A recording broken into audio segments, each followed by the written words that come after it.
Before this video starts, if you enjoyed this video, there are many more like it on the channel already, with many more like it to come in the future, so subscribe. I'm trying to hit 100,000 subscribers by the end of the year, so I'd really appreciate your subscription.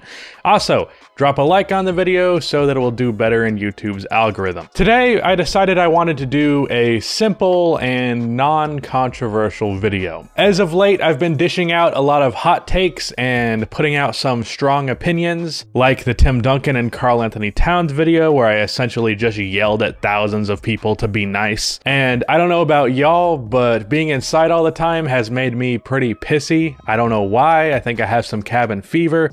But every time I get in a sports debate lately, I'm just getting mad. So I just wanted to do a nice, positive, simple video. No one say anything mean in the comment section. Today we are all being a beacon of positivity. That's not gonna happen. I wrote this topic down a few days ago in my Word file called Video Ideas During Roni because I randomly remembered that Scottie Pippen was on the 2003 Bulls. And somehow I never hear people so much as mention it. I don't think most NBA fans are even aware that this happened. And I just thought, fuck it, let's talk about some players who were legends of a certain franchise that ended up returning to their team later on. And yes, that is my creative process in a nutshell, in case you were wondering. It's basically just, fuck it. So let's look at some players that you may or may not know actually returned to the franchises where they made their names known.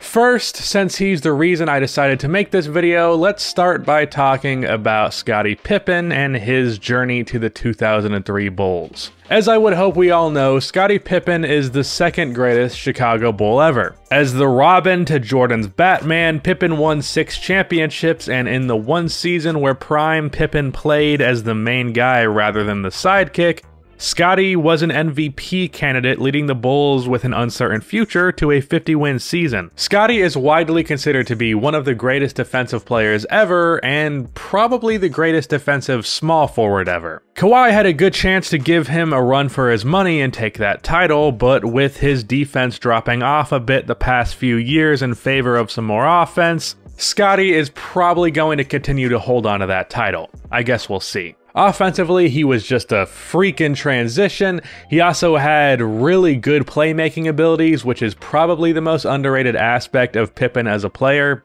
Actually, scratch that, it's definitely the most underrated aspect. He also had this weird tendency to get a steal and then take a three at the top of the key in transition, which was far from a normal thing to do in the 90s. He was a freak athlete, had great size. Even though he was a 3, he routinely defended 4s. Like when he guarded Charles Barkley in the '93 finals. All around, one of the 50 greatest players of all time. When you think of the Bulls, it does not take long for you to think of Pippen. And when you think of Pippen, you obviously think of the Bulls. Also, for a quick side note, I think that Pippen would be amazing as a power forward in today's NBA. He was a freakish athlete with long arms at 6'9", 230. He was the perfect size for a 4 in today's game. He has great vision. Used in a Draymond Green role with spacing, he would be ridiculous. Imagine prime Draymond Green, but he can also give you an efficient 20 points per game. After the Bulls won their '98 championship, which was easily the toughest one that they won, which is why I'm very excited for this Jordan documentary that's coming out, because it focuses on that '98 season. I don't think people talk about just how right on the edge that team was pretty much the whole year. But I got sidetracked. After the '98 season, the Bulls traded Pippen to the Rockets, who were trying to build a super team of 40-year-olds, and then he went to the Blazers, and his stats started to go down as his age went up. He left the Blazers in the 2003 offseason to go to the Bulls, who had been building a solid young core in the absence of Michael and Scottie. They had Jamal Crawford, the original shifty guard to wear number 1 in Chicago, Tyson Chandler, a bit older Jalen Rose, and Eddie Curry. Pippen decided that he would end his career with the franchise where he built his legacy. And how did that go? Well, not that great. Scottie started at the small forward spot to start the season, however, he would only play 23 games in total, starting just 6 of them and playing 18 minutes a game. He averaged 6 points, 3 rebounds, and 2 assists, and he shot abysmally from the field.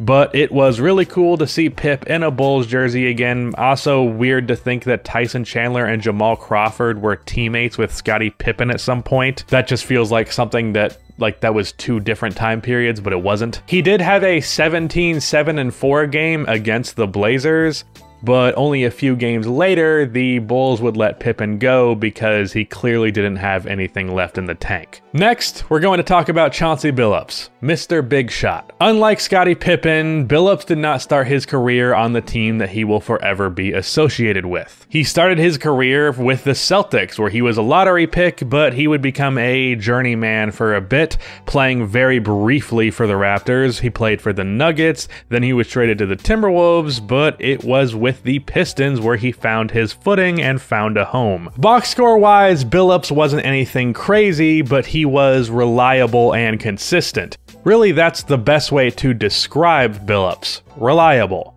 Especially in the clutch, where he would earn the nickname Mr. Big Shot, as he would routinely hit clutch shots for this Pistons team that didn't have a superstar but needed someone to fill that role. He was obviously a part of that 2004 Pistons team that managed to win a championship without a top 5 player or probably even a top 10 player. And then after doing that, the players on that team shut the hell up.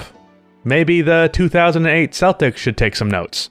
Billups eventually was traded to the Nuggets for Allen Iverson, which immediately ended the relevancy of the Pistons organization. Billups had a very good season in Denver, then he went to the Clippers where he was never healthy, and with his career winding down, he decided to head back to the Pistons where, like Scottie, he wasn't any good, but it was cool to see him back on his team. At the age of 37, in a very similar situation to what happened with Scottie Pippen, Billups didn't play all that many games. He played just 19 games, started 7, and played just 18 minutes a game. He averaged 3.8 points, 2.2 assists, and shot 30-30-83.